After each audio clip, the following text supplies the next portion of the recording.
আসসালামু আলাইকুম ওরহমতুল্লাহি ওবরাকাতুহু। রমজান মাসের পবিত্র কিছু বার্তা নিয়ে আজকে আপনাদের সাথে আছি। এই রমজান মাস সকলের জীবনে শান্তি, ভালোবাসা এবং সম্প্রীতি বয়ে আনুক। রোজা ও নামাজের মাধ্যমে রমজানের সূচনা করার সঙ্গে সঙ্গে সন্ধ্যার আকাশে অর্ধচন্দ্র দেখার মতো আমাদের জীবন আরও উন্নত হোক এবং সাফল্যের পথ আরও স্পষ্ট হোক। রমজান মুবারক। রমজান শুধু রোজা রাখার মাস নয়, এটি আত্মশুদ্ধির, দানশীলতার এবং মহান আল্লাহর নৈকট্য লাভের মাস। এই মাস আমাদের ধৈর্য, সহানুভূতি এবং সংযম শেখায়।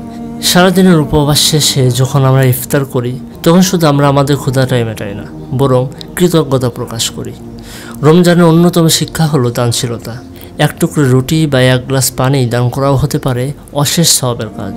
আর তারাবির নামাজ, এটি আমাদের আত্মাকে শুদ্ধ করে এবং আল্লাহর নৈকট্য লাভে সাহায্য করে। পবিত্র কোরআনে আল্লাহ তাআলা বলেছেন, রমজান সেই মাস যাতে কোরআন অবতীর্ণ হয়েছে, যা মানুষের জন্য হেদায়েত এবং সত্য পথের সুস্পষ্ট নিদর্শন। সূরা আল বাকারা আয়াত 185।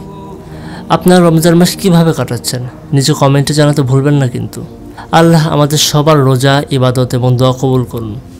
ইসলামিক বিভিন্ন সুন্দর এবং গঠনমূলক আলোচনা নিয়ে আমরা নিয়মিত আপনাদের সাথে থাকবো ইনশাল্লাহ। আপনারা আপনাদের সুন্দর মতামতগুলো কমেন্ট করে জানিয়ে দিন। ভিডিওটি শেয়ার করে অন্যকে জানার সুযোগ করে দিন। আর নিয়মিত এই ধরনের ইসলামিক ভিডিও পেতে চ্যানেলটি সাবস্ক্রাইব করে রাখুন। আজকের মতো এখানেই শেষ করছি। আসসালামু আলাইকুম ওয়া রাহমাতুল্লাহ।